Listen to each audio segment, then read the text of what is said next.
अस्सलामुअलैकुम, good morning Pakistan. मैं हूं आपकी होस्ट मरीम इमाम और आप देख रहे हैं मेरा मॉर्निंग शो नया रास्ता सिर्फ RNN TV पर। नाजरीन, आज हम आए हैं एक रिहैबिलिटेशन सेंटर में जिसका नाम है थेरेपी एंड बियॉन्ड। जैसे कि आप जानते हैं कि ड्रग एडिक्शन हमारी सोसाइटी में बहुत आम हो चुकी है और आज हम जानेंगे कि इस रिहैब सेंटर में किस तरह लोगों की थेरेपी की जाती है, किस तरह लोगों की काउंसलिंग की जाती है ताकि वो इंसान दोबारा अपनी नॉर्मल लाइफ में वापस आ जाए। आज कुछ इंटरव्यूज भी करेंगे, कुछ लोगों से आपको मिलवाएंगे और देखते हैं कि इस रिहैब सेंटर में क्या क्या होता है और पेशेंट अपनी नॉर्मल लाइफ में दोबारा कैसे वापस आते हैं। तो आइए चलते हैं।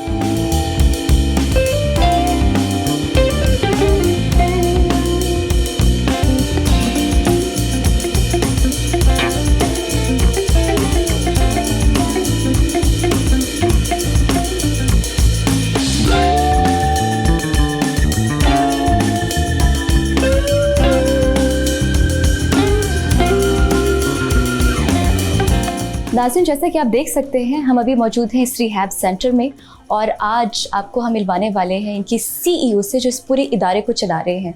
नाज़रीन, इस तरह का एक इदारा बनाना, एक रिहैब सेंटर बनाना, ये इसके लिए एक बहुत हिम्मत की ज़रूरत होती है, एक बहुत बड़े दिल की ज़रूरत होती है। और अब ये ड्रग्स एडिक्शन हमारी इस सोसाइटी में आम हो चुकी है। इसको किस तरह से ख़त्म किया जाता है, किस तरह पेशेंट्स आते हैं, उन पेशेंट्स का किस तरह ट्रीटमेंट किया जाता है, उनकी किस तरह से काउंसलिंग की जाती है, किस तरह से थेरेपी की जाती है, आज हम आपको दिखाएंगे इस इंटरव्यू में। हमारे साथ अभी मौजूद हैं इस इदारे के CEO जो इस पूरे रिहैब सेंटर को लीड करें, जिसका नाम है थेरेपी एंड बियॉन्ड। आइए मिलते हैं। अस्सलाम वालेकुम। जी, अस्सलाम वालेकुम। कैसे हैं? मैं ठीक हूँ, आप कैसे हैं? बिल्कुल ठीक। आपके इस रिहैब सेंटर का नाम थेरेपी और बियॉन्ड है। इस थेरेपी एंड बियॉन्ड का मतलब क्या है? क्या सोच के ये नाम रखा? पहला क्या ख्याल आया? जी, एक्चुअली वो कहते हैं कि जब भी आप किसी के इदारे का नाम रखते हैं तो सुनने वाले को ना एकदम आइडिया मिल जाना चाहिए कि ये लोग क्या काम करते हैं और इनका किस काम के साथ इनका ताल्लुक है। थेरेपी एंड बियॉन्ड इससे ताल्लुक ये है कि वैसे तो आप अगर किसी भी रिहैबिलिटेशन सेंटर में चले जाएं तो वो लोग क्लेम करते हैं कि हम आपको थेरेपी देते हैं और आपको ड्रग एडिक्शन ट्रीटमेंट भी देते हैं। हम लोग थेरेपी एंड बियॉन्ड, हम थेरेपी से बियॉन्ड भी एक चीज़ देते हैं और जो हम चाहते हैं कि हमारे क्लाइंट्स को पता लगे कि वो क्या है। आपने कभी नहीं सुना होगा कि कभी किसी ने खुशी पे बात की हो, स्केल ऑफ हैप्पीनेस पे बात की। हम लोग ज़्यादातर यही सुनते हैं कि जब मुझे कुछ मिल जाएगा, जब मैं अमीर हो जाऊंगा, जब मेरे पास फलानी चीज़ आ जाएगी तो मैं खुश होऊंगा। जब मैं अभी ड्रग एडिक्शन में हूँ, जब ड्रग एडिक्शन से निकलूंगा तो मैं खुश होऊंगा।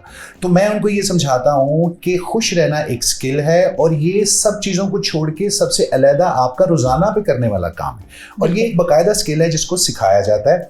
और अगर आप वेस्ट के कंट्रीज़ में जाएँ और वहाँ पर जाके ट्रेनिंग मॉड्यूल्स देखें तो वो हैप्पीनेस को बहुत ऊपर रखते हैं। वो हैप्पीनेस को कुछ डिफाइन इस तरह से करते हैं कि when your current life conditions matches your mental blueprint, जो आपकी हालात हाजरात हैं, अगर वो आपके ज़हनी खाके के साथ मैच करते हैं तो आप हैप्पी हैं। अगर वो मैच नहीं करते तो आप हैप्पी नहीं है। तो उस सूरत में कुछ लोग कहते हैं कि जी आप ज़हनी खाका चेंज करने, कुछ लोग कहते हैं कि जी आप करंट लाइफ कंडीशंस यानी कि हालात हाजरात को चेंज करने, हम कहते हैं आप दोनों चेंज करने। ये एक स्किल है जो कि हम थेरेपी के बियॉन्ड भी अपने क्लाइंट्स को देते हैं कि खुश रहना बहुत ज़रूरी है। रिगार्डलेस, वो कहते हैं कि success without fulfilment is the ultimate failure. अगर आप बहुत सक्सेसफुल हैं अपनी ज़िंदगी में और आप खुश नहीं हैं तो आप अल्टीमेट फेलियर हैं। तो हमारे थेरेपी एंड बियॉन्ड नाम रखने का यही मकसद था कि हम लोगों को थेरेपी के साथ साथ, ट्रीटमेंट के साथ साथ खुशी भी प्रोवाइड करें। बिल्कुल ठीक। डॉक्टर अली, मुझे ये बताएं कि आपके पास बहुत से पेशेंट्स आते होंगे, वो पेशेंट्स किस तरह अपनी फैमिलीज़ के साथ आते हैं और किन कंडीशन से वो गुजर रहे होते हैं? ज़्यादातर ड्रग एडिक्शन, जैसे कि आप जानते हैं कि हमारी सोसाइटी में अब आम हो चुकी है, इस तरह साइकेट्रिक पेशेंट भी होते हैं जिनका आप ट्रीटमेंट करते हैं। मैं थोड़ा सा बताएं कि किस तरह से आप उनको तैयार करते हैं, मेंटली प्रिपेयर करते हैं कि वो अपनी दोबारा नॉर्मल ज़िंदगी में आ जाए वापस। ये जी, आपका जो सवाल है इसका जवाब कुछ इस तरह से बनता है कि whatever we do in life is 80% psychology and 20% mechanics. इंसान अपनी ज़िंदगी में जो कुछ भी करता है 80% यहाँ से करता है, 20% ये बॉडी उसको फॉलो करती है। हमें तो बज़ाहिर लोगों के एक्शन नजर आ रहे होते हैं, उसके पीछे जो डिसीजन मेकिंग प्रोसेस है वो दिमाग में चल रहा होता है। हमारे पास पेशेंट्स खुद से कभी नहीं आते। हमारे पास या तो पेशेंट के लव्ड वंस आते हैं या उनकी फैमिलीज आती हैं या उनकी mother, father, wife, sisters and so on and so fourth. Patient खुद हमारे पास क्यों नहीं आता? क्योंकि पेशेंट तो मजे में होता है, तकलीफ में कौन होते हैं? फैमिली वाले। तो फैमिली वाले हमारे पास आते हैं और हमें आके कहते हैं कि जी हमारे पेशेंट को आप अपने ट्रीटमेंट के अंदर दाखिल कर ले। तो मैं उनको कहता हूँ कि पेशेंट तो बात की बात, आप लोग पहले इसका पार्ट एंड पार्सल बनेंगे। हमारा जो प्रोसेस है, हमारा जो ट्रीटमेंट प्लान है, उसका नाम है family intervention process. Family intervention process का मतलब ये है कि family has to be a part of the treatment plan. अगर फैमिली मिसिंग है ट्रीटमेंट से पेशेंट ठीक नहीं होगा। ये फैमिली सपोर्ट के साथ साथ फैमिली ट्रेनिंग, बड़ी इंटेंसिव और एक्सटेंसिव किस्म की ट्रेनिंग हम फैमिली की करते हैं कि स्टैंड्स क्या होते हैं, पेशेंट से अपनी बात कैसे मनवानी है, पेशेंट की तो मर्जी बीमार है तो somebody in the family has to be the higher power, उसने आगे निकलना है और उसने डिसाइड करना है लोगों के लिए, उस पेशेंट के लिए कि अब ये अपनी जिंदगी को किस तरह से राह रास्त पे लेके आएगा। बिल्कुल पेशेंट हमारे पास नहीं आते और जो पेशेंट हमारे पास आते हैं वो हमें कहते हैं कि जी फैमिली के बगैर हमारा इलाज कर दें, क्योंकि हम फैमिली को बताना नहीं चाहते। अच्छा, एक शेम का एलिमेंट भी है, एक टैबू भी है। तो वो कहते हैं जी हम बताएंगे तो घर वाले हमें लान तान करेंगे, बुरा भरा करेंगे। तो मैं उनसे ये कहता हूँ कि फिर आप ना बताइए, हम बता देते हैं, हम थेरेप्यूटिकली तरीके से बताएंगे और फिर हम थेरेप्यूटिकली आपकी फैमिली को भी ट्रीटमेंट के अंदर लेके आएंगे। फैमिली ट्रीटमेंट में नहीं आएगी, पेशेंट ठीक नहीं हो सकता अनलेस 110% पेशेंट खुद रेडी है ठीक होने के लिए, which is 99% of the cases ऐसा नहीं होता। तो उसके अंदर हम फैमिली ट्रेनिंग अलग करते हैं, पेशेंट ट्रेनिंग अलग करते हैं, पेशेंट मेडिसिनल डिटॉक्सिफिकेशन अलग होती है और फैमिली काउंसलिंग अलग चलती है। लाइक फैमिली की भी काउंसलिंग साथ साथ चल रही होती है पेशेंट्स के साथ? जी बिल्कुल। फैमिली की काउंसलिंग इसलिए भी जरूरी है क्योंकि कहीं ना कहीं फैमिली रिस्पॉन्सिबल होती है पेशेंट के ड्रग एडिक्शन में जाने के। वो कहते हैं ना कि हम एक बड़ी जबरदस्त कोट है, वो कहते हैं कि we kill people that we love. या तो जिससे हम प्यार करते हैं या तो हम खिला खिला के उनको मार देते हैं या हम प्यार कर करके मार देते हैं। और प्यार का मतलब भी क्या होता है? Love means loss of valuable energy.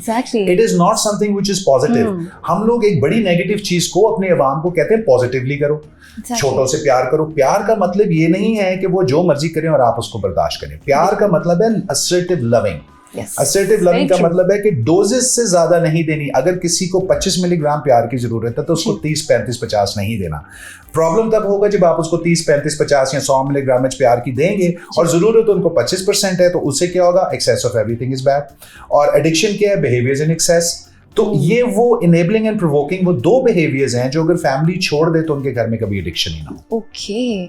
इस रिहैब सेंटर में भी कितने डॉक्टर्स हैं जो पेशेंट्स का इलाज कर रहे हैं और किस तरह से आप एक थेरेपी करते हैं, उनकी काउंसलिंग करते हैं? हमारे पास जी we have a panel of around 6 to 7 doctors. हमारे पास कार्डियोलॉजिस्ट हैं, हमारे पास ये डिटॉक्स के जिनको मेडिकल ऑफिसर्स कहते हैं वो हैं, we have psychiatrist, then we have general practitioners, फिर हमारे पास ऑर्थो के डॉक्टर्स हैं जो कि पेन मैनेजमेंट करते हैं। ये तो हो गया हमारे डॉक्टर्स का बोर्ड। उसके अलावा हमारे पास साइकोलॉजिस्ट होते हैं और काउंसलर्स होते हैं। अब साइकोलॉजिस्ट और काउंसलर में बेसिक फर्क क्या होता है? काउंसलर्स जो होते हैं वो साइकोलॉजिस्ट नहीं होते, वो सोशल काउंसलिंग करते हैं जो कि वो कर सकते हैं। और जो साइकोथेरेपिस्ट हैं, जो साइकोलॉजिस्ट हैं, ये वो लोग हैं जो एमएससी, जिन्होंने एमएस साइकोलॉजी की होती है, क्लिनिकल साइकोलॉजिस्ट है वो। तो ये बेसिकली टीम वर्क होता है। एक पेशेंट के ऊपर 10 लोग काम करते हैं और 10 लोगों से मुराद है कि जब पेशेंट अंदर आता है सबसे पहले साइकाइट्रिस्ट उसको देखते हैं, फिर डिटॉक्स वाला डॉक्टर उनकी मेडिसिनल देखता है, फिर जो कार्डियोलॉजिस्ट हैं वो देखते हैं कि इनकी वेजो कंस्ट्रिक्शन तो नहीं हुई हुई या एक्सेसिव वेजो डायलेशन तो नहीं हुई हुई बॉडी में। फिर उसके बाद जो पेन मैनेजमेंट के डॉक्टर हैं, क्योंकि विड्रॉल में तो वही पेन रही होती है। और ड्रग एडिक्शन इंसान नशा सिर्फ 2 वजह से करता है, या मजे की वजह से या तकलीफ की वजह से। और जब इंसान को तकलीफ होती है तो वो नशा ज्यादा देर करता है। That is the basic reason। हाँ जी, ठीक है। मेरा नाम है जमशेद नियाज और मैं थेरेपी एंड बियॉन्ड में डायरेक्टर के तौर पे काम कर रहा हूँ। And it's been like couple of years my friend Murza Ali started this thing। He had this vision, he wanted to establish a facility जहाँ पे ड्रग रिहैब एंड जो साइकेट्रिक फैसिलिटी है वो प्रोवाइड की जाए state of the art. And मेरा जो यहाँ पे काम है ज़्यादा वो काउंसलिंग का काम है। हम पेशेंट के साथ काउंसलिंग वगैरह करते हैं। जो ड्रग्स के हवाले से लोग, आपको पता है आजकल बहुत तरह के ड्रग्स जो मार्केट में लोग इस्तेमाल कर रहे हैं, हमारे बच्चे बड़े, और साइकेट्रिक इश्यूज़ बहुत ज़्यादा फैमिलीज़ के अंदर क्रिएट हो रहे हैं।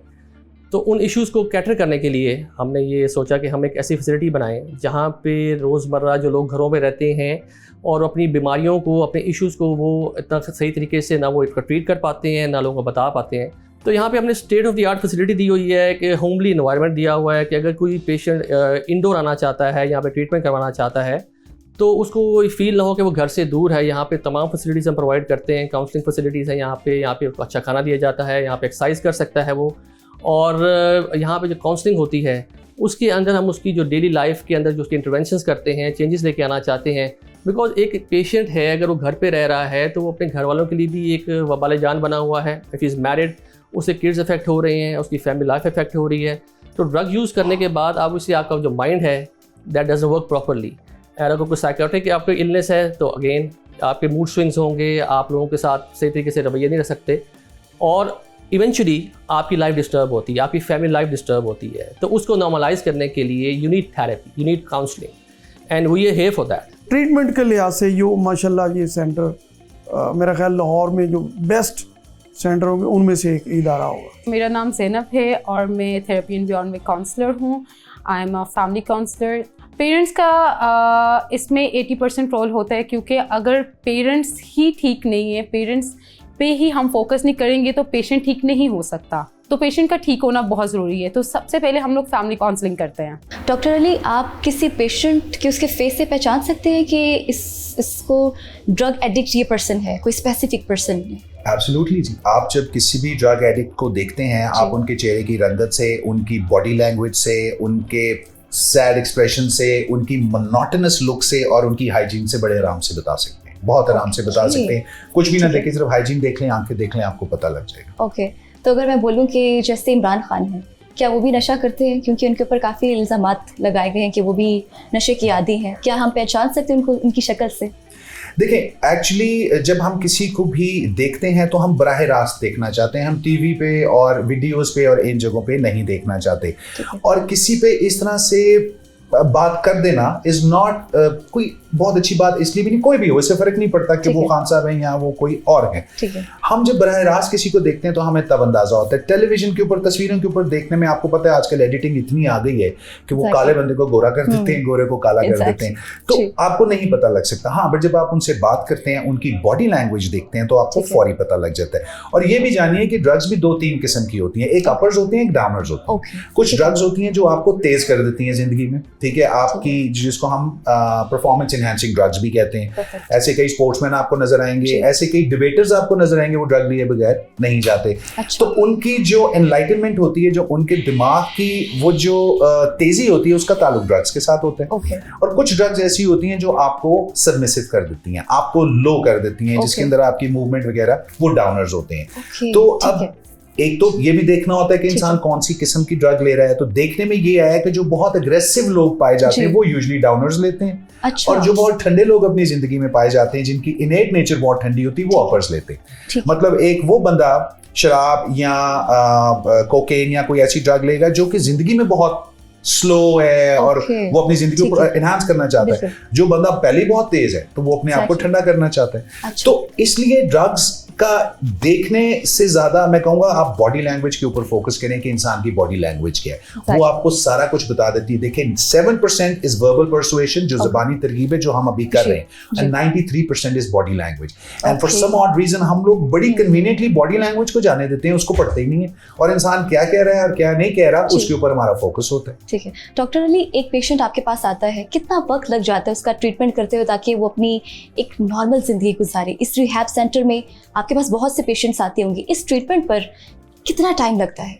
देखिए जी, जो ट्रीटमेंट प्लान, इसके 2 हिस्से हैं। पहले तो जब हमारे पास कोई इंडोर आता है तो हम उनको कहते हैं कि 100 से लेके 120 दिन तो वो हमारे पास रहेगा, क्योंकि जो भी हमारे पास आता है वो कम से कम 6, 8, 10, 12 साल से नशा कर रहा होता है। ऐसा नहीं होता कि 10 दिन पहले किसी ने नशा शुरू किया और उसके माँ बाप को पता लगा और वो रिहैब लिया। पेरेंट्स को भी, फैमिली को भी इस चीज को एक्सेप्ट करने में कि हमारा बच्चा नशे पे लग गया है, हमारा बच्चा नशेई है, को 10 साल लग जाते हैं। तो हमारे पास जब कोई आता है तो एज फर्स्ट प्रेफरेंस नहीं आता कि हमने थेरेपी एंड बियॉन्ड से इलाज कराने। हमारे पास जब लोग आते हैं तो वो सारे इदारों से घूम के आते हैं, हर तरफ से एक्सपीरियंस करके आते हैं। वो कहते हैं हमने वो भी कर लिया, वो भी कर लिया, हम तो उसी की कर सकते हैं, यू टेल अस। फिर हम उनको कहते हैं जी आए हमारे साथ काम करें।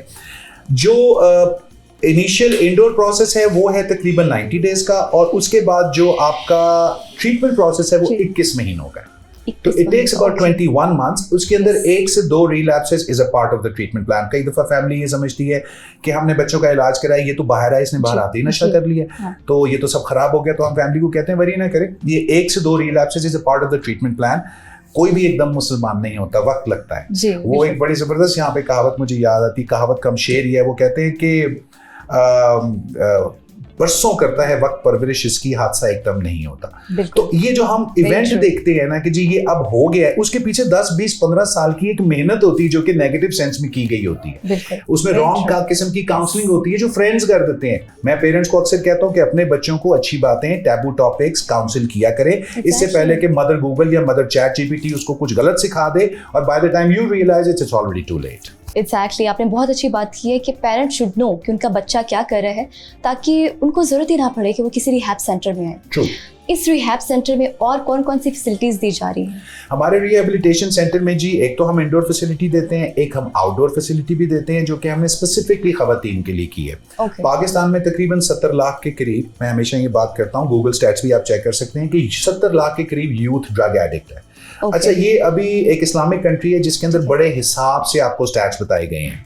इसके पीछे सच्चाई, इसको अगर आप मल्टीप्लाई कर लें 3 से, तो सच्चाई कुछ वो बनती है। सो 70 लाख पे हम रखते हैं।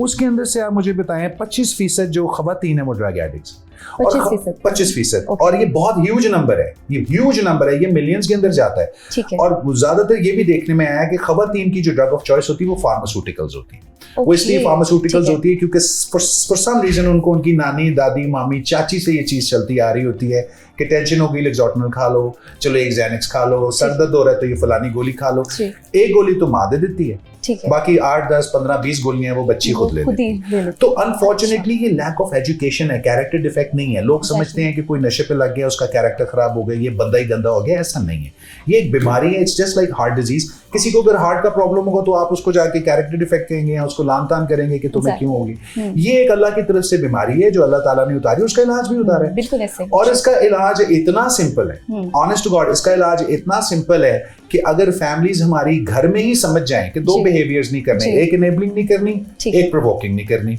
प्रोवोकिंग होती है लान तान, इनेबलिंग होती है किसी का कोई भी काम उसको करके देना जो वो खुद कर सकता है। जब आप इनेबलिंग और प्रोवोकिंग नहीं करेंगे तो आप ऑटोमेटिकली असर्टिव फैमिली हो जाएंगे, और जब आप असर्टिव फैमिली होंगे तो एडिक्शन नहीं होगी। एडिक्शन सिर्फ 2 किस्म की फैमिलीज में होती है, एक नाइस फैमिलीज और एक नास्टी फैमिलीज। सो नाइस भी नहीं बनना, नास्टी भी नहीं बनना, extreme of everything is bad. So करना क्या है, बुल्ले शाह कहते हैं ना अगली तो ना बिचली तो मैं सदके जावा बिचली तो, ठीक है। तो उसमें वो यही कहते हैं कि म्याना रवि की बात करें, असर्टिवनेस की बात करते हैं। तो मैं लोगों को यही समझाने की कोशिश करता हूँ कि हमारा इस्लाम भी यही कहता है जो आज हम साइंस में पढ़ रहे हैं। और जब मैंने एडिक्शन की किताब पढ़नी शुरू की तो उसके 2nd चैप्टर के ऊपर हमारे नबी पाक सल्लल्लाहु अलैहि वसल्लम का नाम लिखा हुआ था कि काउंसलिंग सीखनी है तो वहां से सीखो, जिसको हम तबलीग कहते हैं, अंग्रेजी में हम उसको काउंसलिंग कहते हैं। तो जब आप किसी को पॉजिटिव काउंसलिंग करते हैं and you do it for a certain period of time, ऐसा हो ही नहीं सकता कि उसका दिमाग चेंज ना हो। आपके पास इस सेंटर में ज्यादा रेशियो यानी कि मेल्स की है? हमारे पास इंडोर में ज्यादा मेल्स की रेशियो आती है और आउटडोर में हमारे पास फीमेल्स की रेशियो बहुत ज्यादा अब हो चुकी हुई है जब से हमने ये आउटडोर का प्लान लॉन्च किया है। क्योंकि पहले तो जब वो हमें कहते थे कि जी आप आउटडोर ट्रीटमेंट प्लान कर दे, देखिए आउटडोर ट्रीटमेंट प्लान थोड़ा सा समझने की जरूरत है, महंगा होता है as compare to the indoor plan, क्योंकि उसके अंदर हम सेटअप उठा के अगले के घर में लेके जा रहे हैं। हम उनके घर में एक जगह, एक कमरा, कोई भी उसको मुख्तस कर देते हैं कि ये इनका क्वारंटीन है, ये इससे बाहर नहीं आएंगे। हम अपने 2 एजेंट्स उनके पास छोड़ देते हैं, अटेंडेंट, पेशेंट अटेंडेंट, सुबह 12 घंटे और रात 12 घंटे के लिए, क्योंकि फीमेल है जो उनकी मेडिसिनल मैनेजमेंट करती है, जो कि उनकी देखती है कि ये वक्त पे सारी चीजें कर रहे हैं, she is abiding by the rules. और इसके अंदर फैमिली इतनी कंफर्टेबली हमें आके कहती है कि आप घर पे कर दे, क्योंकि इसके अंदर किसी को पता नहीं चलता। आपकी घर की इज्जत घर में रह जाती है। और हमारा खवातीन के साथ जो ज्यादा एसोसिएशन है वो इज्जत की, गैरत की और प्यार की है, और हमारा ये सॉफ्ट कॉर्नर होता है। तो इसलिए हम जब तक ये इलाज नहीं था तो लोग इसका इलाज ही नहीं करवाते थे। और लोग ये समझते थे कि इसकी शादी कर दो ये ठीक हो जाएगी या हो जाएगा, बट ऐसा नहीं होता। ये बड़ा काउंटर प्रोडक्टिव होता है। यानी कि इस रिहैब सेंटर में भी पेशेंट्स का ट्रीटमेंट किया जा रहा है और बहुत से लोग ऐसे भी हैं जो अपने घर बैठ के ट्रीटमेंट करवा रहे हैं। That's true. परफेक्ट। अच्छा डॉक्टर अली, मैं चाहती हूँ कि आपके यहाँ पे जो डॉक्टर्स हैं उनसे हम मिलें और उनसे भी हम बात करें आज। और ये जो ड्रग एडिक्शन या मेडिकेशन पे कोई भी आता है इंसान, ये टैबू बन चुका है हमारी सोसाइटी में। इसको किस तरह से रोका जा सकता है, आज इस पर भी बात करेंगे, ताकि जो लोग हमें देखने वाले हैं उनके अंदर एक अवेयरनेस क्रिएट हो कि बजाय कि वो ड्रग्स की तरफ आए, मेडिसिन की तरफ आए, वो किस तरह उनके घर वाले उनको एक नॉर्मल इंसान बना सकते हैं ताकि अपनी नॉर्मल ज़िंदगी में वापस आ जाए। देखिए जी, आपने 1 करोड़ रुपए की बात की है, ये है प्रोएक्टिविटी। ठीक है जी, हम कहते हैं कि अभी जो हम करते हैं ये रिएक्टिव मेजर्स है कि जी आप पेशेंट बीमार हो गया, उसको ड्रग एडिक्शन ट्रीटमेंट में लाए, उसका इलाज किया, वो ठीक हो गया। एक है प्रोएक्टिव मेजर, और वो ये है कि वो बीमारी ना हो, और उनके लिए फैमिली का हेल्दी होना बहुत जरूरी है। इसमें फैमिली को पता होना चाहिए। अगर लेकिन देखिए ना, कितने लोग हैं जो एक दिल के डॉक्टर के पास वक्त से पहले जाएंगे और जाके कहेंगे कि डॉक्टर साहब मेरे दिल को देखें, कहीं मुझे दौराना पड़ जाए, मुझे कोई दवाई दे। अच्छा, मेरे टीचर ऐसे किया करते थे और मैं अक्सर उनको कहता था, सर आप क्या करते हैं, आपको को तो हार्ट का प्रॉब्लम नहीं कहते, कहीं हो ना जाए। और हकीकतन वो ऐसे करते थे। और 1% लोग इस दुनिया में ऐसे हैं कि जो प्रोएक्टिव मेजर्स लेते हैं, वक्त से पहले ही तैयारी कर लेते हैं। हम लोग वेट करते हैं कि जब मसला हमें पड़ जाए और खराब हो जाए, एग्जैक्टली जब खराब हो जाए तो तब हम डॉक्टर के पास जाएं। तो एक वजह तो ये है। दूसरी, फैमिली अगर सिर्फ और सिर्फ इसके बारे में अवेयरनेस लेनी शुरू कर दे, क्योंकि ऐसे बहुत ज्यादा इदारे तो है नहीं पाकिस्तान में जो कि रेगुलर बेसिस पे इस पे अवेयरनेस दे रहे हैं। तो फैमिलीज अगर खुद से ये स्टेप ले ले, खुद गूगल पे चली जाए, खुद चैट जीपीटी पे चली जाए और जाके देखें कि ड्रग एडिक्शन फिनोमेना क्या है। ड्रग एडिक्शन एक फिजिकल बीमारी है, फिजिकल, साइकोलॉजिकल, सोशियोलॉजिकल, स्पिरिचुअल। इसका आपके चारों एरियाज के ऊपर इफेक्ट होता है। फिजिकल बीमारी है जो साइकोलॉजी भी खराब करती है, स्पिरिचुअलिटी आपकी टोटली खत्म हो जाती है, तो बायोलॉजी भी आपकी इफेक्ट होती है। तो इसलिए हम कहते हैं कि सिर्फ अच्छा, और दुनिया के बारे में भी देखें कि दुनिया अपने ये जो 10% 20% चेहरा है इसका बड़ा ख्याल रखते हैं, ये जो 80% बॉडी है इसका कोई ख्याल नहीं रखता। ठीक है, तो हम उनको यही कहते हैं कि माइंडसेट आपका क्या है कि थोड़ा कर लो, ज्यादा छोड़ दो। तो ये सारे एस्पेक्ट्स पे काम करने वाली बात है। जब फैमिली को ये अवेयरनेस होती है, फैमिली को पता लगता है कि बिहेवियर्स, अक्सर फैमिली मुझे ये भी पूछती है कि कैसे पता चले हमारा बच्चा ड्रग्स पे है, तो मैं उनको कहता हूँ बिहेवियर्स, जो वो पहले कर रहा था अगर अभी उसके ऑपोजिट कर रहा है तो समझने मसला है।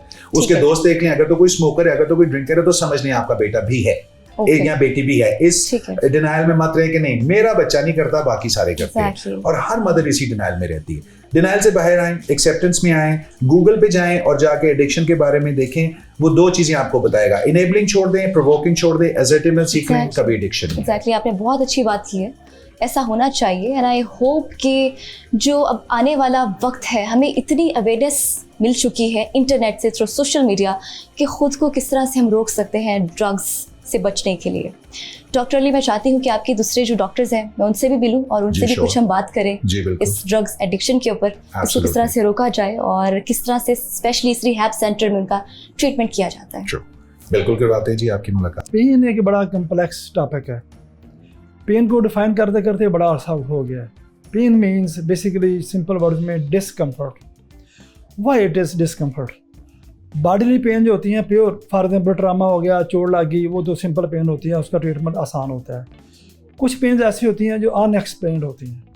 अनएक्सप्लेन्ड पेन है, पेन एब्डामिन हो रही है, पेट में लूज मोशन लगे हुए हैं, पेशाब बार बार आ रहा है, कमर दर्द हो रही है, पट्टे खिंचे हुए हैं, बॉडी मूवमेंट नहीं करती, बंदा बैंड नहीं हो सकता, उठा नहीं जाता, जोड़ इकट्ठे नहीं होते, वो होती है अनएक्सप्लेन्ड। वो मेनली ज़्यादातर साइकोलॉजिकल और साइकेट्रिक स्ट्रेस होती है। आजकल स्ट्रेस की बड़ी किस्में आ गई।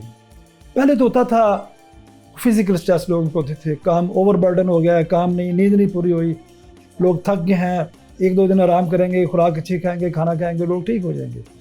आजकल इतने स्ट्रेसेस हैं, for example you can say कि मॉडर्न स्ट्रेसेस है, फैमिली स्ट्रेसेस है, लोगों को ब्रोकन फैमिलीज के स्ट्रेसेस हैं। इवन एक ही घर में रह रहा है कि अपरेंटली बॉडी फैमिली ब्रोकन नहीं है, लेकिन फिर भी each member is broken family, broken member of that family. उसके बाद एग्ज़ाम स्ट्रेसेस है लोगों को, कॉलेज स्कूल स्ट्रेसेस हैं, फोबियाज़ हैं लोगों को, बच्चे स्कूल जाते हैं उनको एग्ज़ाम स्ट्रेसेस है, ये सारे साइकोलॉजिकल स्ट्रेसेस में आते हैं। अब वो बच्चे एग्ज़ाम की तैयारी कर रहे हैं लेकिन एग्ज़ाम की समझ नहीं आ रही, they are unable to compete with exam and they are behaving like as they are not working properly. उनका दिमाग नहीं काम कर रहा, थके हुए हैं, कभी इधर पेन हो गई, कभी इस जगह पेन हो गई, कभी वहाँ पेन हो गई। ये सारे साइकोलॉजिकल स्ट्रेसेस होते हैं। और ट्रीटमेंट हम उसका अकॉर्डिंग टू काज करते हैं। जो काज है उसका ट्रीटमेंट है। लोगों को समझ नहीं आती काज। आम लोग, अल्लाह का शुक्र है, लोगों को अवेयरनेस आती जा रही है कि what is psychological, what is psychiatry, what is other than physics, other than biology, लोगों को समझ आ रही है। पहले लोग कहते थे यार झूठ बोलते हैं, या शायद ये पीरो फकीरों को, या साया है, ये साया शाया और चीज़ होती है। ये असल में बॉडी की स्ट्रेसेस हैं, मेंटल स्ट्रेसेस हैं बंदे को, लोगों को पता नहीं। अब अवेयरनेस आती जा रही है तो लोग इंशाल्लाह ठीक हो जाएंगे। फिर मैं आपको ना अपने रिस्ट्रिक्टेड जोन में लेके चलता हूं। ओके, श्योर, आ जाएं।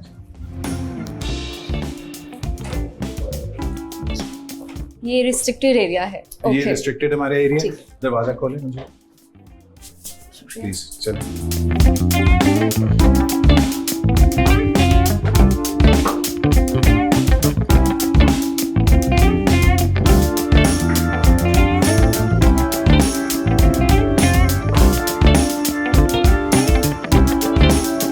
ये हमारा जी इंडोर है, ठीक है जी। हमारे इंडोर में 3-4 किस्म की कैटेगरीज हैं जी। वैसे ये हमारा डबल शेयरिंग रूम है। nice. यहाँ पे 2 पेशेंट्स हमारे होते हैं और हमारा अटैच बाथरूम भी है इसके अंदर। इसमें हम 2 से ज्यादा पेशेंट्स नहीं रखते। ओके, यहाँ पे 2 पेशेंट्स, यहाँ पे 2 पेशेंट्स होते हैं। परफेक्ट। ये हमारा साथ वाला जो है, ये वाला जो रूम है, ये हमारा सिंगल बेडरूम है। ओके, यहाँ पे सिर्फ एक पेशेंट होता है। अगर ठीक उनके है। कोई साथ उनका कोई अटेंडेंट, उनकी वाइफ या कोई ऐसा रहना चाहते हैं तो अच्छा, यहाँ पे एक पेशेंट क्यों होता है? कोई वो बड़ी प्रॉब्लम में होता है या कुछ नहीं, ऐसा? ये उनकी पर्सनल रिक्वायरमेंट होती है। ठीक कुछ है। लोग होते हैं जो डबल रूम में, रूम शेयरिंग में नहीं रहना चाहते, वो ओके। सिर्फ सिंगल रूम में रहना चाहते हैं, ठीक है। फिर उनके लिए ये जगह ओके, परफेक्ट, वाओ। जी। ये हमारा मास्टर बेडरूम है जी। यहाँ पे भी सिंगल पेशेंट रहता है। अगर उनको कोई अटेंडेंट उनके साथ रहना चाहते हैं तो वो यहाँ पे रह सकते हैं। अच्छा, ये रूम्स आपके सारे इतने प्लेन क्यों हैं? यहाँ पे कोई लैंप नहीं है, कोई प्लांट नहीं है, ऐसा क्यों? जी बिल्कुल। ये जो रूम्स होते हैं ये बेसिकली एडिक्शन ट्रीटमेंट सेंटर के रूम है। यहाँ पे कोई नुकीली चीज़ नहीं होनी चाहिए। अच्छा। कोई वुडन ऐसा ऑब्जेक्ट नहीं होना चाहिए, टेबल्स नहीं होने चाहिए, इवन फोक्स एंड नाइफ्स जो हम यहाँ पे नाइफ्स तो हम यूज नहीं करते, कुछ भी नहीं, कुछ ऐसा pointing Okay. Object, pointed object या कोई हार्ड ऑब्जेक्ट नहीं होना चाहिए जिसको वो इस्तेमाल कर लें अपने ऊपर या किसी और के ऊपर। Okay. तो कीप द एनवायरनमेंट सेफ, ये हमारी रेगुलेटरी अथॉरिटीज की इंस्ट्रक्शंस हैं कि रूम्स हम इसको ब्यूटिफाई कर सकते हैं, लेकिन Very पॉइंट nice. इसको ब्यूटिफाई करना नहीं है, पॉइंट यहाँ पे ट्रीट करना है। Excellent. तो बड़े सिंपल रूम्स होते हैं ताकि वो किसी भी चीज़ का गलत इस्तेमाल ना करें। वाओ। आइए जी, ये हमारा 3 बेड शेयरिंग है। Okay, it's more like a ward. ये Wow. Double bed, triple bed और सिंगल बेड में फर्क कॉस्ट का है। ठीक है, ठीक है जी। एक तो कॉस्ट का फर्क है, ट्रीटमेंट में कोई फर्क नहीं है, ट्रीटमेंट सबका सेम होता है। जो लोग ज्यादा, जिनको लगता है कि सिंगल रूम की कॉस्ट जी, ज्यादा है, जी। वो फिर इधर हमारे पास आ ओके। सकते हैं। अच्छा, यहाँ पे कोई इंटरनेट नहीं है, नो फोन, नो एलईडी, कोई टीवी नहीं, नथिंग? जी, हमारी जो फैसिलिटी है उसकी रिक्वायरमेंट ये होती है कि जब बच्चा या बच्ची हमारे पास अंदर आते हैं तो उनके लिए no net, no telephone, no laptop, no nothing. Okay. Television भी जो हम लगा के देते हैं वो लाउंज में लगता है और उसके अंदर सिर्फ 1 से 2 घंटे वो रोजाना देख सकते हैं। Okay. ज्यादा टाइम उनका काउंसलिंग सेशंस, उनकी क्लासेस में, उनकी थेरेपी में गुजरता है, Wow. उनकी ट्रेनिंग में गुजरता है। Amazing, amazing. आजा जी, ये हमारा आउटडोर एरिया है थोड़ा सा। ओके, यहाँ पे पेशेंट्स को अगर लगता है अंदर सफोकेशन हो रही है या अच्छा। बहुत, क्योंकि 3 महीने उन्होंने हमारे पास रहना जी। होता है, ये तो ग्रिल फिर क्यों हम- आपने लगाई हुई है? ताकि वो भाग ना जाए, Okay. ताकि वो चले ना जाएं, सेफ्टी प्रिकॉशंस के लिए। ठीक है। कोई जंप ना कर दे, कोई भागने की अच्छा। कोशिश ना करे, बिकॉज ऑब्वियसली विलिंगली तो कोई भी, सेफ्टी प्रिकॉशंस जरूर होनी चाहिए, बहुत जरूरी है, बिल्कुल सेफ्टी फर्स्ट। Exactly. तो ये हमारा छोटा सा एक आउटडोर एरिया, यहाँ पे आके अगर मौसम अच्छा है, if they want to enjoy the sunlight या weather, Exactly. they can do it, और फिर वापस अपने रूम में जा सकते हैं। वाह। डॉक्टर अली, मैंने एक मूवी देखी थी सज्जू, उसमें उसको एक ड्रग लिस्ट दी जाती है कि जो जो आपने नशे किए हुए उसे टिक करें, लेकिन वो सारे टिक कर देता है। क्या आपके पास भी कोई ऐसा पेशेंट आया है? जी, मेरे पास इससे अगली सतह का पेशेंट आया है। Okay. मेरे पास मैं नाम तो नहीं ले सकता ऑब्वियसली जी। For security reason and safety reason, लेकिन हमारे पास एक पेशेंट आए जो कि स्पोर्ट्स की दुनिया से ताल्लुक रखते थे, और जब हाँ। मैंने उनको लिस्ट दी जी। तो उन्होंने ना सिर्फ वो लिस्ट पूरी भरी बल्कि ऊपर 15-16 ड्रग्स उसके ऊपर भी Really? लिखी। जी, और Oh उन्होंने my कहा कि ये भी God. अपनी लिस्ट में ऐड कर लें अच्छा। क्योंकि मैं ये भी करता हूँ। फिर वो हमारे पास मरी वाले सेंटर में जहाँ मैं काम करता था उस टाइम वो हमारे पास रहे, 6 महीने का इलाज करा के गए ओके, और आज बहुत अच्छे हैं। वाह वाह, thank you so much doctor Ali, आपसे मिलके बहुत अच्छा लगा। और नाज़रीन, जैसा कि आप देख सकते हैं, आज हम थेरेपी एंड बियॉन्ड, ये एक रिहैब सेंटर है, यहाँ पर आए थे और जितने हमने इंटरव्यूज़ किए हैं बहुत अच्छा लगा कि ना सिर्फ ये उस पेशेंट का ट्रीटमेंट किया जाता है बल्कि साथ साथ पेरेंट्स की भी काउंसलिंग की जाती है। अगर आपको भी ऐसा मसला है, आप भी इस फेज से गुजर रहे हैं, तो ज़रूर वक्त पर अपना ट्रीटमेंट करवा लें और इस रिहैब सेंटर से भी आप रब्ता कर सकते हैं। सर, आपसे किसी ने रब्ता करना हो, इस रिहैब सेंटर से किसी ने रब्ता करना हो, तो वो किस तरह कर सकते हैं? जी, बहुत आसान है। एक तो हम फैसल टाउन में बेस्ड हैं, हमारा एड्रेस जो है वो 605A Faisal town block C है। जी, उसके अलावा आप हमारी वेबसाइट पे भी जा सकते हैं, हमें व्हाट्सएप पे, हमें फ़ोन पे कॉल कर सकते हैं, किसी भी तरीके से आप हमें कॉल करें। पेशेंट विलिंग है या नहीं है उसकी फैसिलिटीज़ भी हमारे पास हैं, तो आप Okay. किसी भी तरीके से हमें कॉल कर सकते हैं। परफेक्ट। नाज़रीन, देखते रहिए नया रास्ता सिर्फ RNN TV पर। हमें दीजिए इजाज़त, अपना बहुत सारा ख्याल रखिए। अल्लाह हाफिज़।